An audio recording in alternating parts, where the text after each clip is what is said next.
हम बात करने वाले हैं प्रोफेसर क्रिश्चियन चौसी के बारे में।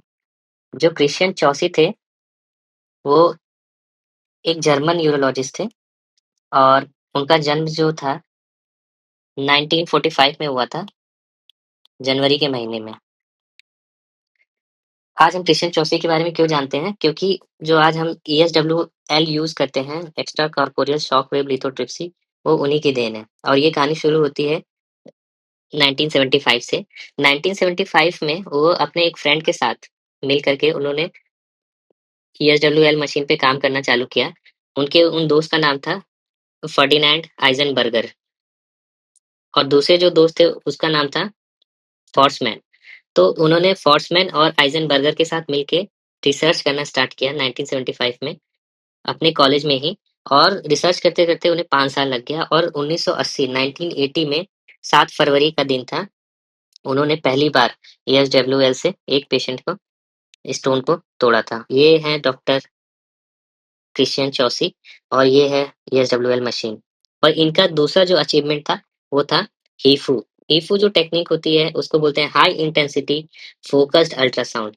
तो प्रोस्टेट कैंसर में हाई इंटेंसिटी फोकस अल्ट्रासाउंड 1996 में सबसे पहले क्रिश्चियन चौसी ने दिया था। उनकी इन उपलब्धियों को देखकर बाद में वो बहुत सारे अवार्ड्स मिले और उनको हम डिस्कस करेंगे। तो सबसे पहले हम बात करते हैं तो 1975 में मैंने जैसा बताया 1975 में अपने दोस्त आइज़नबर्गर और फॉर्समैन के साथ मिलकर उन्होंने रिसर्च स्टार्ट किया और ESWL बनाया। तो सबसे पहले बात करें तो ये एक जर्मन साइंटिस्ट थे और जर्मन साइंटिस्ट थे और ये जो थे म्यूनिक में पले-बड़े और वहीं पे उनकी स्टडी हुई। म्यूनिक में ही इन्होंने जो कॉलेज था लुडविग मैक्सिमिलियन यूनिवर्सिटी जिसका नाम था, वहाँ पे इन्होंने अपनी पढ़ाई स्टार्ट की थी और वहीं से इन्होंने ग्रेजुएशन किया था और फाइनली वहीं पे इन्होंने म्यूनिच में ही 1981 में कॉलेज जॉइन कर लिया था। फिर 1981 में इन्होंने म्यूनिच में कॉलेज जॉइन किया था। फिर उसके बाद ये यूसीएलए चले गए और यूसीएलए में हेड बन गए।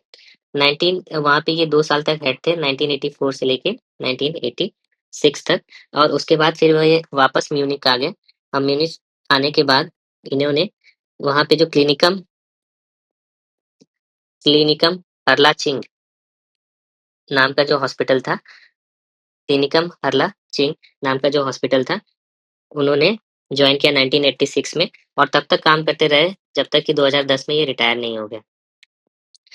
और फिर फाइनली जो था ये लॉस एंजेलिस चले गए और लॉस एंजेलिस में जो था वहाँ पे वो केक स्कूल में प्रोफेसर बन गए रिटायरमेंट के बाद।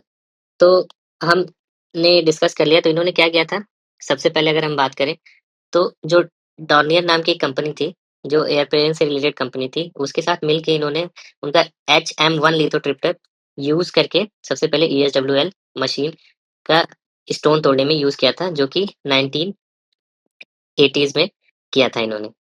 तो इन्होंने प्रूव किया कि there is non invasive stone treatment जिसको हम लोग कर सकते हैं स्किन और सॉफ्ट टिश्यू के थ्रू विदाउट हम लोग सर्जरी किए।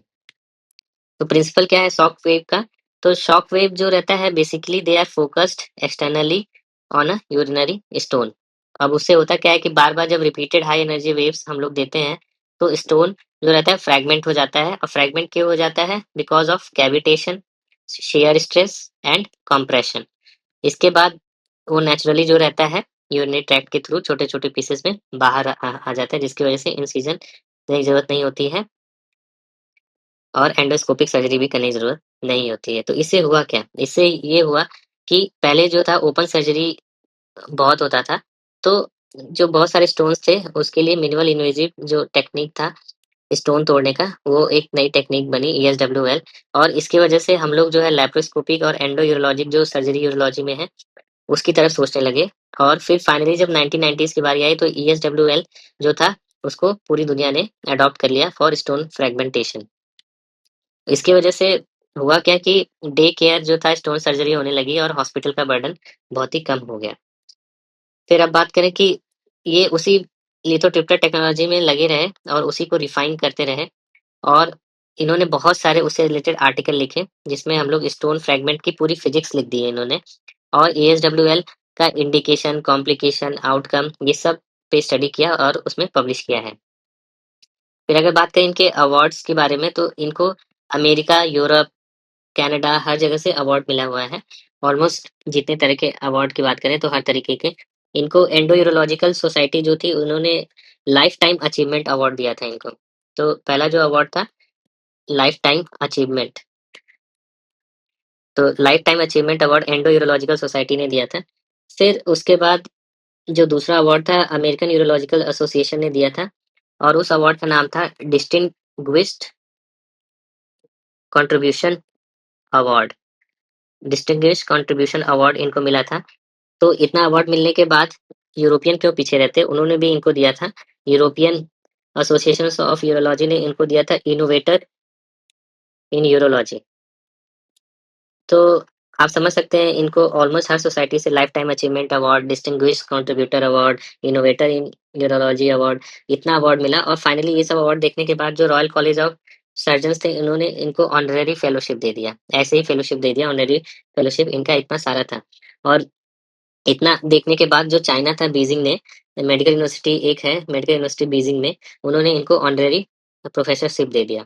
तो ऑनररी प्रोफेसरशिप मिल गया, ऑनररी फेलोशिप मिल गया, और ईएयू से इनोवेटर्स इन यूरोलॉजी अवार्ड मिला, distinguish contribution award American urologic association से मिला।